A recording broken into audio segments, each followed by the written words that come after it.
शाहिम Ayub 67 games हो गए उसके।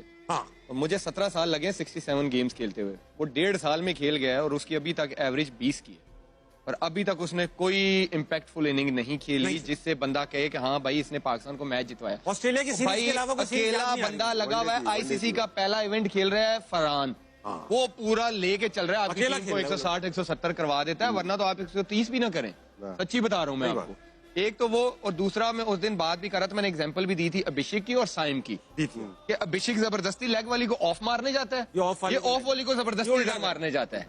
तो पहले तो मेरा सवाल है, हालांकि मैं बैट्समैन तो नहीं हूं, मैं बॉलर हूं, फील्डिंग कोच या बैटिंग कोच यही बताते हैं ना गलतियां कि फील्डिंग में कैचेस क्यों छूट रहे हैं या बैटिंग में तुम्हारी टेक्निक। तो मैं उस बैटिंग कोच से ये पूछना चाह रहा हूं कि तुमने अभी तक साइम को ये नहीं बताया कि ऑफ स्टंप पे भी क्रिकेट होती है। और आर्चर जैसा बंदा जो करी 145 पर है, ये बैट्समैन बताएगा उसको क्रॉस मारना आसान है? मुश्किल तरीन शॉट है। और जब आपको पता है कि हर टीम ने आपके अगेंस्ट प्लान किया हुआ है कि आपको टांग पे बॉल नहीं करेंगे, आपको वो चौथी और पांचवी स्टंप पे वो फिर भी जबरदस्ती मार रहा है।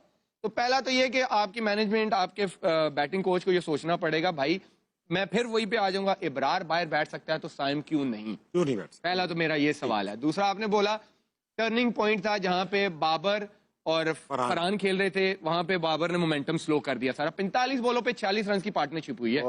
जब आप पहले बैटिंग कर रहे हैं, जब आपने टारगेट लगाना है तो आप ये मोमेंटम नहीं स्लो कर सकते अच्छी विकेट पे। और उनके कोई मिस्ट्री स्पिनर्स नहीं थे, कुछ नहीं था, सीधी सीधी बॉलिंग आ रही थी। वो हुआ कि आपने क्या किया, 160 165 राइट। फिर मैंने फिर भी आपको कहा था कि जब आप कंप्लीट बॉलिंग साइड के नहीं खेलते बड़ी टीमों को अगेंस्ट, वो आपके वीक लिंक को एक्सपोज करते हैं और उन्होंने किया है। वो उस्मान को थोड़ा सा स्टार्टिंग में देख के खेल रहे थे, आप देखे नवाज आए, शदाब आए, उन्होंने फेंटा लगाया है। और इवन दो कि वो 165 चेज कर रहे थे, 3 आउट थे। आप हैरी ब्रूक का इंटेंट देखें जाके, वो कैसे खेल रहा था। उसने 7-8 की एवरेज को 10 पे नहीं जाने दिया। यही प्लान होता है कि जब इसी तरह आप आ जाए कि आप पहली बैटिंग भी करें तो आपके टारगेट जो है ना 170, आपको पता है कि इनकी बैटिंग 10 नंबर तक है। भाई नो मैटर व्हाट, आपको वो टारगेट अचीव करना है। ये तो हम बात कर रहे थे, 15 रन इंग्लैंड ने हमें दे दिए फील्डिंग में, बहुत गंदी फील्डिंग की है उन्होंने। बैथल बहुत अच्छा फील्डर है, उसने कोई 2 चौके छोड़े हैं। तो बहुत सारे एक तो आप कह सकते हैं गलतियां भी थी।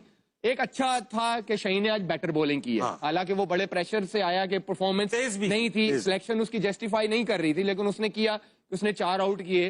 लेकिन स्टिल मुझे लगता है कि एक और टर्निंग पॉइंट था कि आपने उस्मान तारिक से पहला ओवर कराया, उसने विकेट ली, उसके बाद 2-3 ओवर वो गायब ही हो गया। क्यों? अच्छी करार था इसलिए हटा दिया। वहां पे आपको हैरी ब्रूक की विकेट चाहिए थी, आपने 3 ओवर गायब कर दिया, उसको सारा मोमेंटम दे दिया। 8वां ओवर किया उस्मान तारिक ने, विकेट लिए, 5 रन दिए। उसके बाद शादाब ने 9 रन दिए, फिर साइम अयूब आ गया, उसने 10 दिए।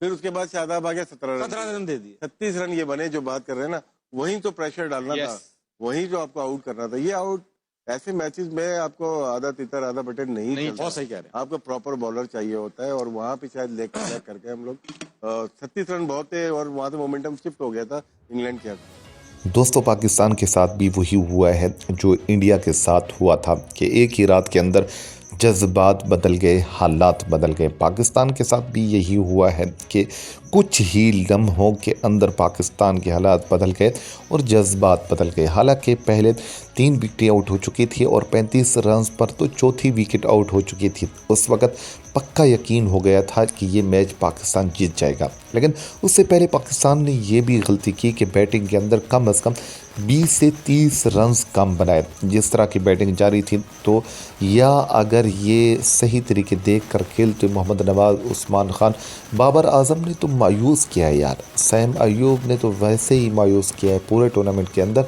सिवाय बॉलिंग की। बॉलिंग अच्छी की है, लेकिन बैटिंग करना इसके लिए ज़रूरी है।